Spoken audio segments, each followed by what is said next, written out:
parle effectivement de moderniser la fonction publique, alors que dans le même temps, on sait très bien que la suppression des 120 000 agents dans la fonction publique va ne faire que dégrader et bien pire, supprimer des services publics, y compris de proximité, et ça par plusieurs artifices, et dans lequel on va rentrer plus dans le détail sur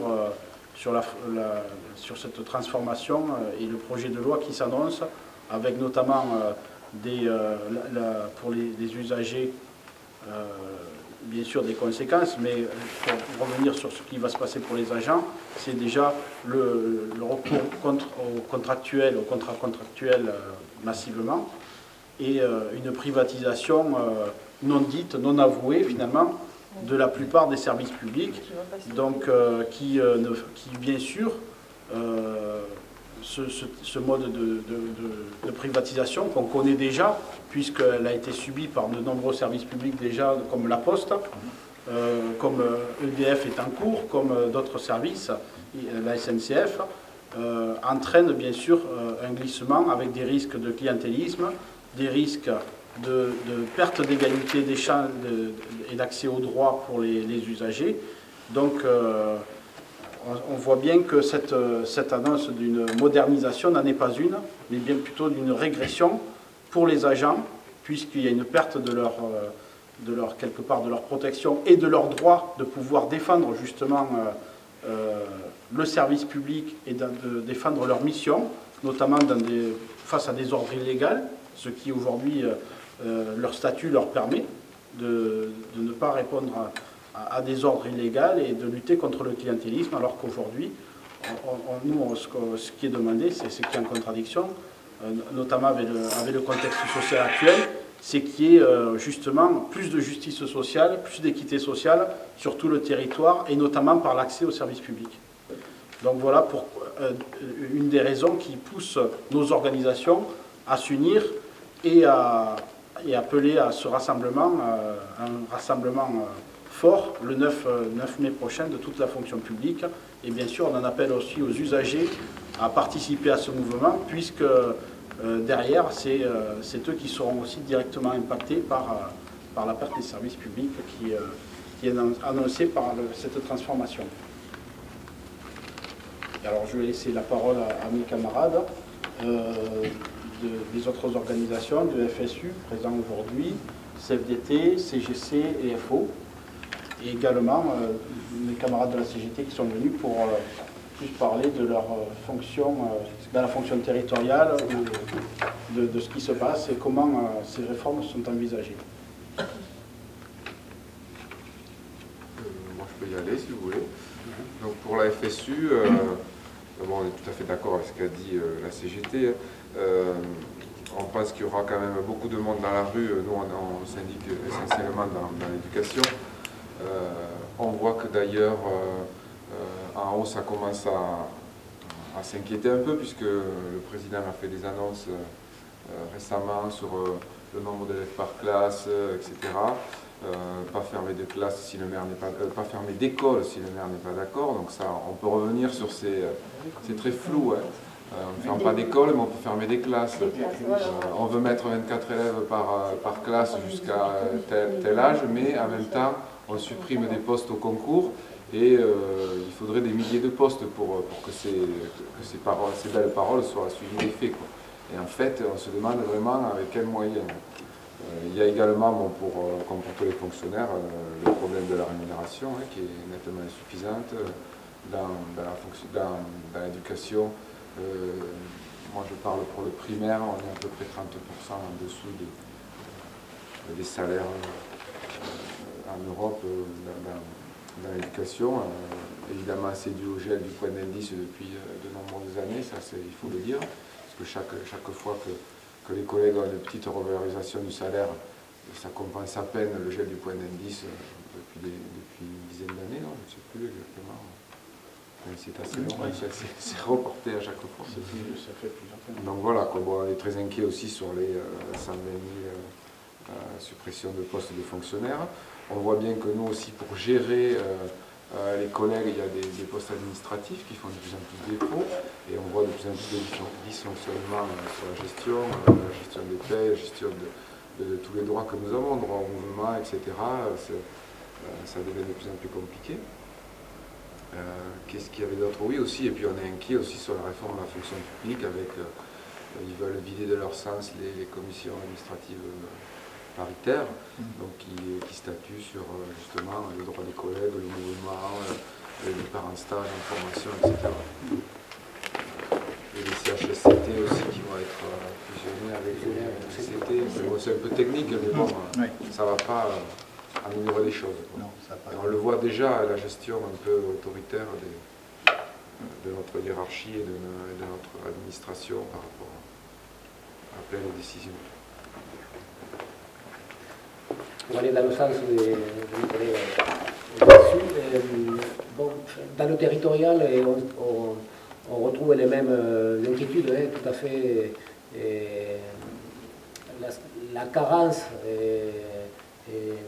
qui est maintenue, je veux dire qu'ils ont remis depuis le jour des carences et qu'ils ont remis cette année avec ce gouvernement, avec Darmanin, et la crainte aussi vis-à-vis d'une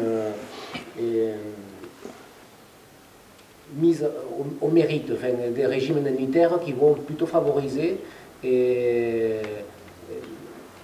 un octroi sur le mérite et pas sur la carrière, pas sur l'ancienneté, pas sur... Et donc ça nous amène un peu à une inquiétude par rapport au traitement qu'on peut avoir vis-à-vis de notre direction. Donc c'est un aspect qui actuellement on y travaille dessus, même si la CGT et je pense aussi les autres organisations syndicales ne sont pas d'accord parce que c'est une porte ouverte un peu à cette individualisation de l'agent par rapport à son salaire, quoi, au lieu de justement dégeler le point d'indice pour qu'on puisse plutôt avoir une augmentation des salaires. Donc, je peux laisser la parole à d'autres. Je reviendrai par la suite. Moi, je voudrais revenir, je suis entièrement d'accord avec ce qu'a dit Jérôme dans l'introduction, mais je voudrais rajouter sur ce que le président a annoncé comme une nouveauté. Moi, je ne pense pas que ce soit une nouveauté, c'est ce que nous, on appelle les maisons de service public, service au public, pas de service public, au public. Il a l'air de dire que c'est nouveau, machin, mais nous, on a déjà ça, je crois qu'il y en a 16 ou 17 dans le département. Mais pour nous, ce n'est pas les services publics. Les services publics, c'est les vrais services publics, les finances publiques, les trésoreries, les bureaux de poste, les écoles, etc., etc. Mais là, c'est une maison, on regroupe tout. Et en vérité, la personne, le peu de personnes qu'il y a dedans, ils vous dirigent sur des automates, s'il faut faire ça par Internet, machin, sauf que nous, dans les zones rurales comme les nôtres, eh ben, nos papiers et nos mamies, ils ne savent pas s'en servir. Enfin, il y en a quand même qui le savent, mais bon.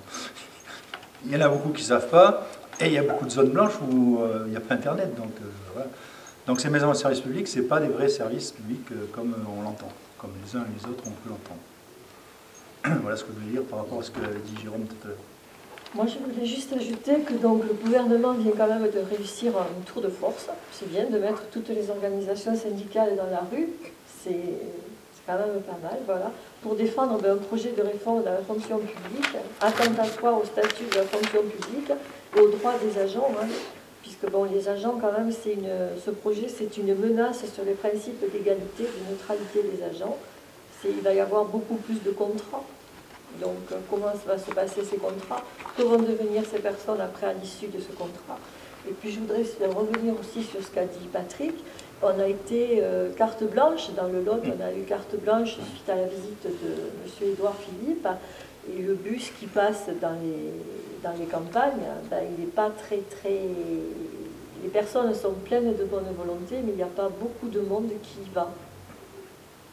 Voilà, donc, et puis moi j'espère aussi qu'il y aura beaucoup d'usagers qui vont venir avec nous, parce qu'on se bat quand même pour les usagers, on se bat pour les lits d'hôpitaux, on se bat pour, c'est bien beau de dire ne pas fermer d'école, mais ok, mais est-ce qu'on ne va pas fermer des classes? Voilà, c'est ça le problème, c'est pareil, on ne dit pas fermer d'hôpitaux, ok, mais est-ce qu'on ne va pas fermer de lits? Voilà, moi j'ai appris qu'à l'hôpital de Cahors, le service de nutrition allait être fermé. Le médecin nutritionniste est dans un autre, va être muté dans un autre hôpital. Voilà. Donc effectivement, mais il y a quand même beaucoup de non-dits. Et dans ce qu'a dit le président de la République l'autre jour, il y a beaucoup de choses qui sont cachées. Il faut aller chercher dedans ce qu'il entend par... voilà, il y a quand même des sous-entendus. Voilà ce que je voulais dire. Et puis c'est très bien que toutes les organisations syndicales se retrouvent le 9 mai. Voilà. On espère que le gouvernement nous impose une marche forcée, mais nous, il faut lui imposer un arrêt. Voilà, maintenant, il faut lui imposer l'arrêt de ces réformes qui ne veulent rien dire.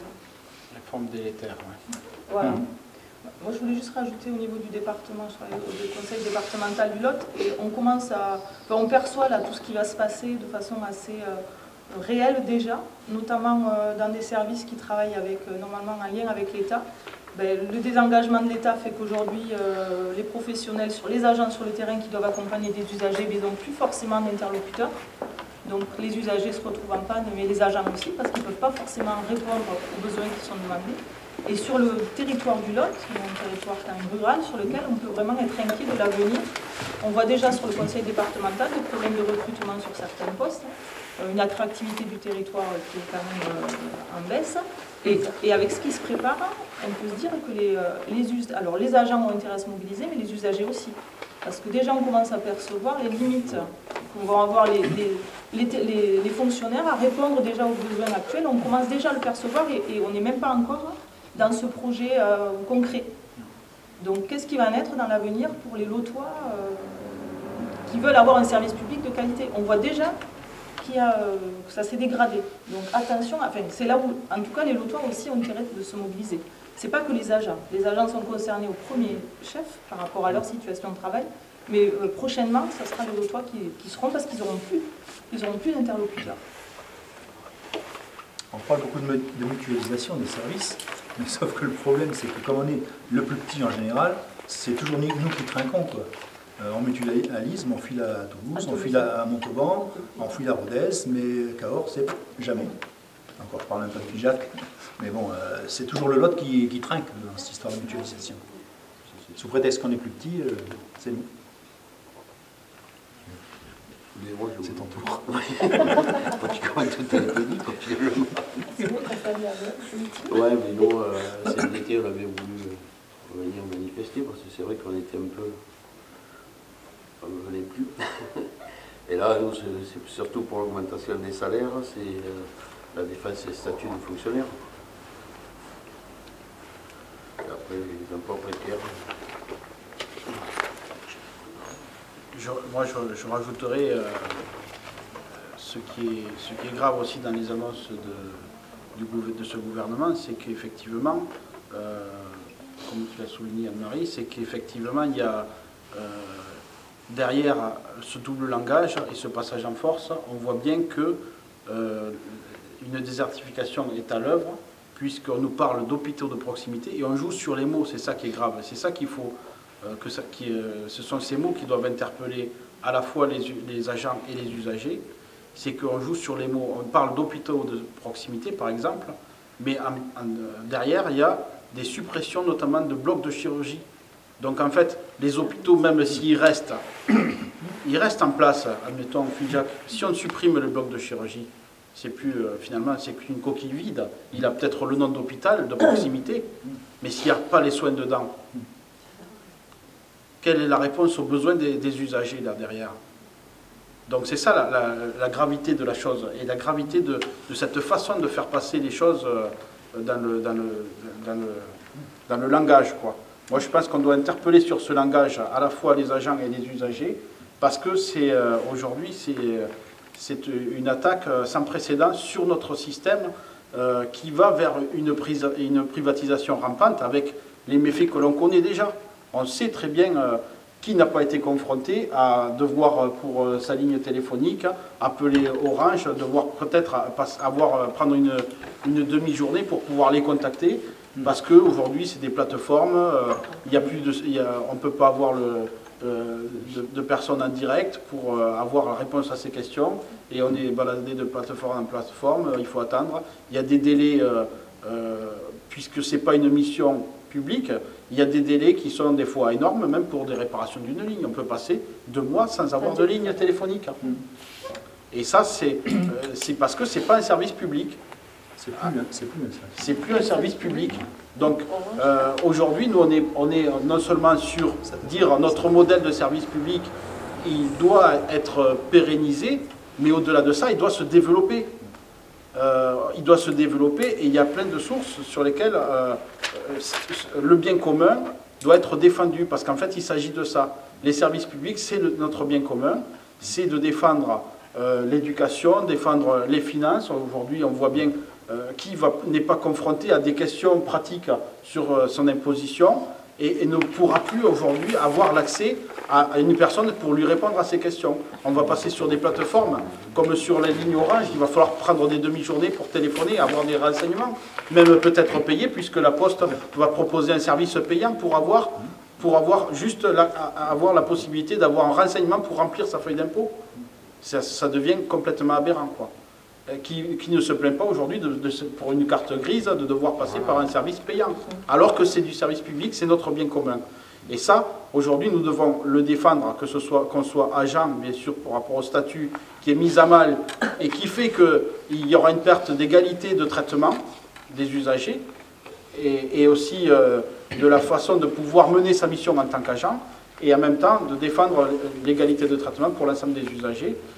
Et là, nous, on parle de le développer et on est fortement impacté dans le Lot, que ce soit sur l'histoire des transports, des écoles, des hôpitaux, des finances publiques, et j'en passe, des meilleurs. Puis aussi, pourquoi laisser au maire la responsabilité de fermer ou une école ou un hôpital? Voilà, moi je pense que ce n'est pas de la responsabilité du maire de prendre la décision. Un maire, il ne va jamais vouloir dans sa commune fermer une école. Enfin, c'est quelque chose d'impensable. Sauf s'il ne veut pas être réélu. Oui, sauf s'il ne veut pas être réélu, oui. Non, mais enfin, bon, c'est plus problème. Mais moi, je pense que c'est plus subtil que ça, parce qu'en fait, voilà. Ils y sont même peut-être Comme contraints ça, par les services de l'État. L'État se dédouane. Oh, c'est pas ma faute, c'est le maire qui a décidé de fermer. Voilà. Aujourd'hui, c'est le maire qui va porter le chapeau. Voilà, je trouve que ça, c'est quand même un danger assez grave. Parce Donc il y a vraiment un gros problème. Quoi qu'on en dise, écoles, les maires, on en a besoin. Et surtout maintenant où il y a de moins en moins comme tout le monde le dit, de services publics, souvent les gens dans les campagnes, leur contact, c'est la secrétaire de mairie. Et la secrétaire de mairie, bien souvent, il faut qu'elle soit au courant de tout.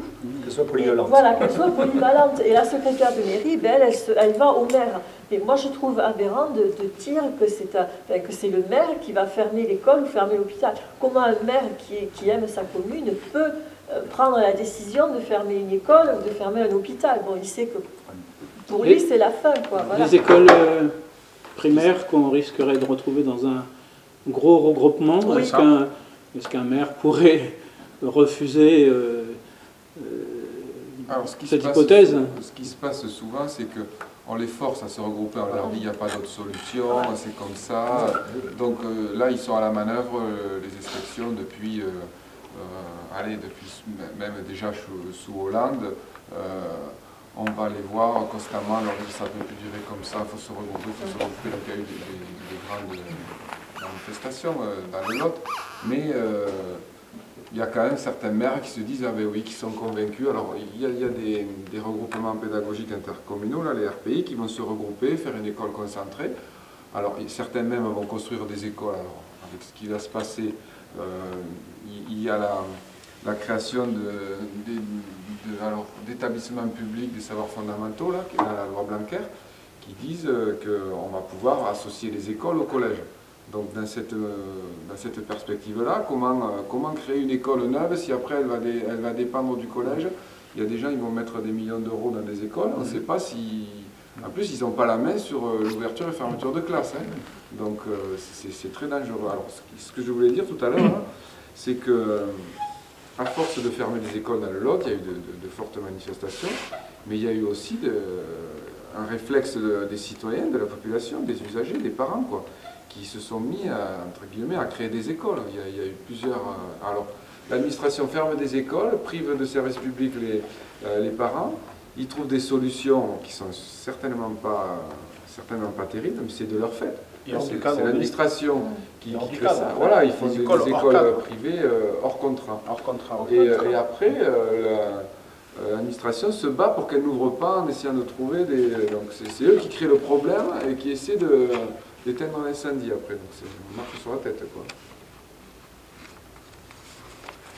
J'ai envie de revenir juste sur, suite aux élections professionnelles qui se sont passées en décembre de l'an dernier, donc les nouveaux élus, représentants des commissions techniques, des CHSCT, différentes commissions qui font partie de la vie et de l'organisation au niveau des territoriaux, des employés du service public territorial.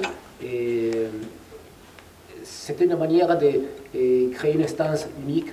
Bientôt dans l'avenir, ils vont fusionner ces instances qui vont diminuer la tension ou la gestion du personnel, de leur carrière, de leur sécurité au niveau du travail. Donc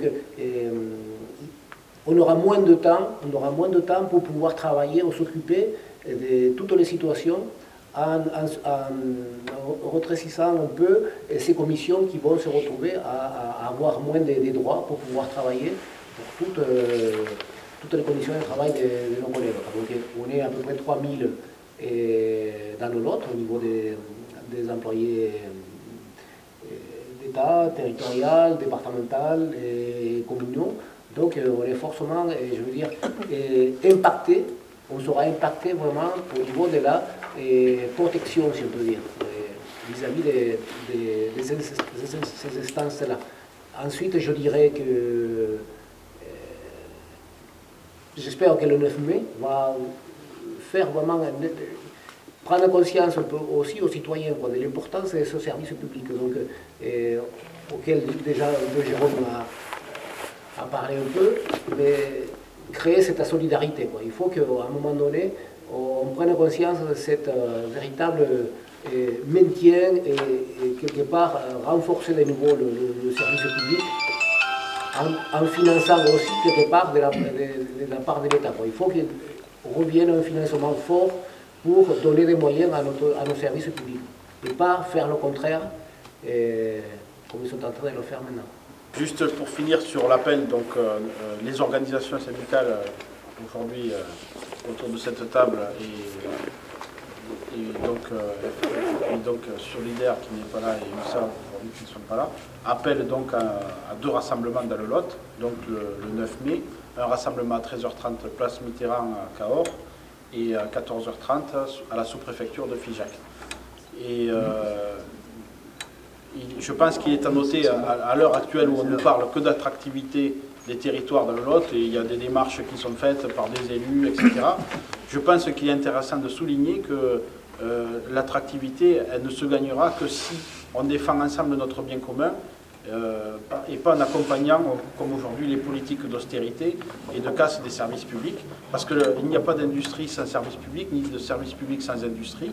Et dans des territoires, si on veut développer les 2 pans, on a besoin des 2. Donc je pense que c'est là aussi où on doit faire prendre conscience à tout un chacun qu'en fait, l'un ne va pas sans l'autre et qu'on doit se défendre ensemble vis-à-vis de ça. Parce que comment on veut s'installer, comment on veut faire venir des populations pour travailler dans le Lot, alors qu'on voit bien qu'aujourd'hui, on est sur une diminution des populations. Le département, le 2e le plus vieux du Lot, de France, pardon, après la Creuse, et la diminution d'année en année du nombre de ses habitants, il y a une incohérence et c'est pas à dissocier du fait qu'on soit aussi département pilote justement de tous ces laboratoires d'expérimentation, comme vous avez parlé, notamment les maisons de services, etc., des services au public et non pas de services publics. Tout ça, c'est allié, je pense aussi, c'est une désattractivité de notre territoire par rapport à ce qui se passe, et donc nous devons non pas l'accompagner, mais la combattre, et la combattre ensemble. Usagers, salariés, usagers, agents et également les élus.